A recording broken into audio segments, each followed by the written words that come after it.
Imagine hatching into the world, blinking your eyes open, and realizing your mother has already left for a permanent vacation. You're barely 10 inches long, coiled on a branch 90 feet in the air, staring down into a dizzying abyss of green. There is no instruction manual here, and absolutely no safety net. You can't even crawl properly yet, but your first lesson in survival is to hurl yourself off that ledge and hope your instincts can outsmart gravity. Those early leaps are pure chaos theory in action. A microscopic muscle twitch or a sudden gust of wind is the difference between an accidental successful glide and a brutal introduction to the forest floor. If you manage to catch a branch on the way down, you quickly learn the absolute law of this ecosystem. Down there, the ground is lava. Touching it means your story is over. To understand why a limbless reptile would actively choose to dive into thin air, we have to look back 20 million years. Back then, the forest floor was a predatory buffet run by massive monitor lizards and hungry civets.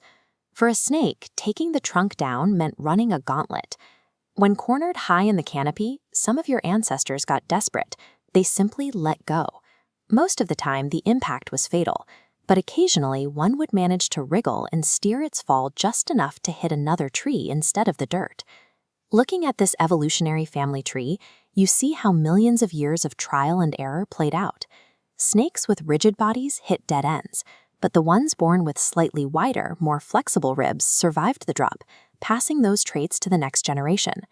The modern flying snake is a highly engineered genetic response to an utterly hostile ground environment. This diagram breaks down the launch sequence. Before leaving the branch, the snake anchors its tail and contorts its front half into a tight J shape. It loads its body like a coiled spring, building kinetic tension for a calculated strike. Once airborne, the anatomy shifts. The ribs flare outward, flattening the snake's normally cylindrical body and doubling its width. In a fraction of a second, the animal turns its own torso into a living parachute. To keep from tumbling, the snake whips its body side to side in a violent S-curve. It is swimming through the air. This undulation pushes against the atmosphere, generating lift and allowing the animal to actually steer its descent. Flying is only half the equation. Landing requires precise physics. The snake tilts upward right before impact, intentionally creating aerodynamic drag. This stalls its momentum perfectly, allowing it to grab the bark without shattering its spine.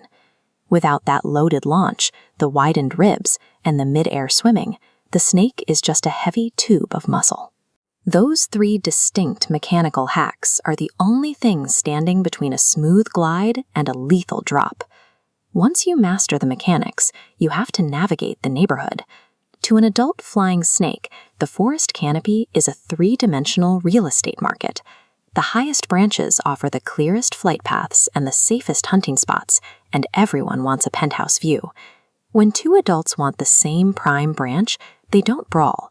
A physical scuffle could send both tumbling out of the tree. Instead, they engage in a high-stakes staring contest, flexing and posturing until one finally gets intimidated and backs down. This culture of non-violent showmanship even dictates how they mate.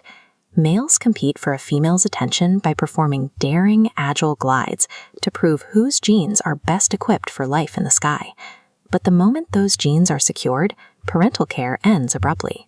A pregnant female will deposit her clutch of eggs in a hidden tree hollow and immediately slither away, leaving her offspring entirely alone to incubate and hatch. It seems cold, but up here, every behavior is a calculation. Fighting risks a crippling injury, and carrying the excess weight of maternal duties drains vital energy. In an anti-gravity lifestyle, you travel light, you avoid conflict, or you die. Survival eventually extracts a physical toll. Around 8 years of age, the snake's muscles begin to lose their youthful snap. The tight, perfect J-curve required for a powerful launch gets harder and harder to form. This visual compares a prime adult's trajectory with a senior snake's. An adult in its prime can clear over 300 feet in a single, efficient glide. As age sets in, those sweeping arcs degrade into cautious, steep hops to whatever branch is closest.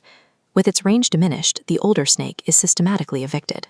Younger, faster rivals push it out of the prime upper tardipi. Relegated to the darker, lower branches, the aging snake can no longer chase prey through the air and must sit perfectly still, hoping to ambush a slow-moving frog. And then comes the day of the final miscalculation. During a routine jump, stiffening muscles fail to flatten the ribs fast enough. The essential mid-air correction comes just a fraction of a second too late. The sky slips away, replaced by the terrifying rush of accelerating wind. After 8 years, the advantage of millions of years of specialized evolutionary training finally runs out. Gravity is infinitely patient, and it eventually reclaims its prey.